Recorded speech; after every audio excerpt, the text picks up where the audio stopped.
So I struggled with this ability to be honest. And people will use that as an excuse to throw me under the fucking bus. And I get it.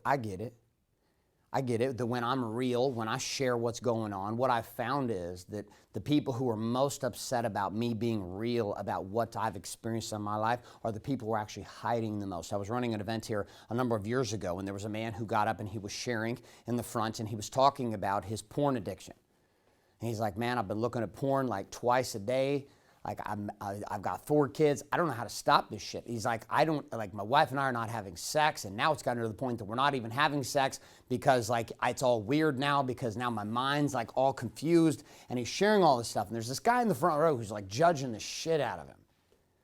And I'm watching this thing happen, and he keeps raising his hand, and he just happens to be a pastor of a church, and he's sitting in the front row, and he's kind of gets combative with this guy that's being super fucking real, sitting up there talking about his own confusion with porn. And I'm sitting in the back, and I come up and I tolerate it for a second, and then I come up in the front, and I said, I looked at this man, this pastor in the front row, and I said, so let me ask you a question. He's like, what's that? And I said, how long have you been looking at porn weekly? And he was like frozen, like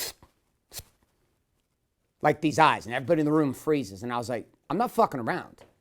Like, you look at porn. I'm just asking how much you look at porn. Because as much as you're persecuting this guy right now and throwing out your fucking Bible quotes, this is all a cover-up. It's all bullshit. Why don't you fucking be honest with me? How often are you looking at porn and jerking off? Tell me the goddamn truth, or get the fuck out of my room. And he sat there quiet. He looked down, tears start to well, and for the first time, he experiences clarity. He experiences clarity. I was confused, brother. I don't know about you, but I was confused. Nobody gave me a handbook on how to do this marriage thing. Nobody gave me a handbook on how to deal with the chaos that has become this confusion age that you and I live in. It's not the information age anymore. It's a confusion age. Every second of the day, you can be entertained, titillated, tantalized, and seduced to look at false examples of what it is to be in power.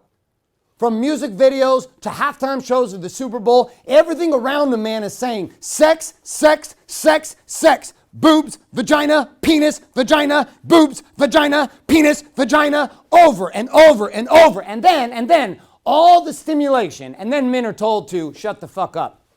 And if you actually talk about how you're feeling to your wife, hey, just so you know, I'm super turned on today. I'm real horny right now. I've been hunting. I've been creating some really big shit. I know that you wanted us to hit these targets for the family financially. I've been producing. I've been under a lot of pressure. And babe, I know that you need some time to connect. I know that that's the truth, but right now I need you to understand my mind just wants to fuck. I don't know how to deal with it any other way. And so what ends up happening is men create this side outlet. And they'll go to porn.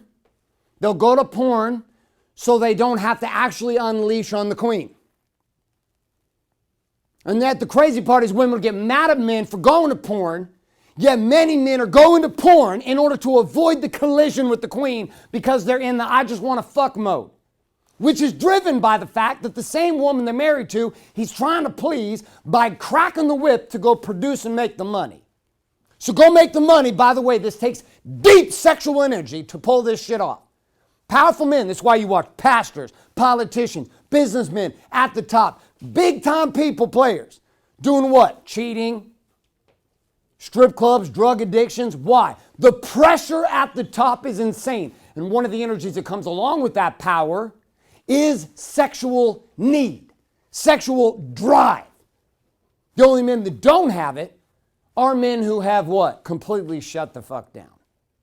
So this confusion age, birth then, the only solution that I could imagine, it was the last place I was left. It was the same place this pastor was left with in the front row of my event. When he finally confronted the reality of what was going on, and he looked up from the ground, and he looked at all of us, and he's like, man, he's like, I don't know what to tell you, man. I'm sorry. Man, I've been struggling with it for years. I was like, no shit, dude. I was like, and I can only imagine that running a congregation the size you run, that's a lot of fucking pressure. That's a lot of pressure. There's a pastor back east who pulled out a Glock and shot himself in the mouth, right here in the mouth, bullet barrel in the mouth, shot himself, killed himself in his office. Good friends with one of our warrior brothers. And my warrior brother messaged me and he said, if we could only got this guy to Warrior Week. He was under so much pressure and he couldn't tell the truth. And so we started to search for this answer, and I knew that I couldn't sustain anymore. Porn was destroying my mind. Like literally it was destroying my mind. It was destroying even the sex I was having with my wife. It was destroying me. It wasn't empowering me. Because it wasn't just a, hey, I went to porn once every couple months. It was becoming a daily occurrence. It was so easily accessible to just click an immediate gratification. And what was the opposite time for me? The opposite was for me to go back to the rejection. At the end of the day, I just wanted to be with my wife. Like, I didn't want to watch some random couple having sex in some random fucking room, in some random place, any more interested than I was going to a strip club. I wanted to come home and feel that power. I wanted to feel that connection. I wanted to go hunt and then come home and be able to bond with my wife.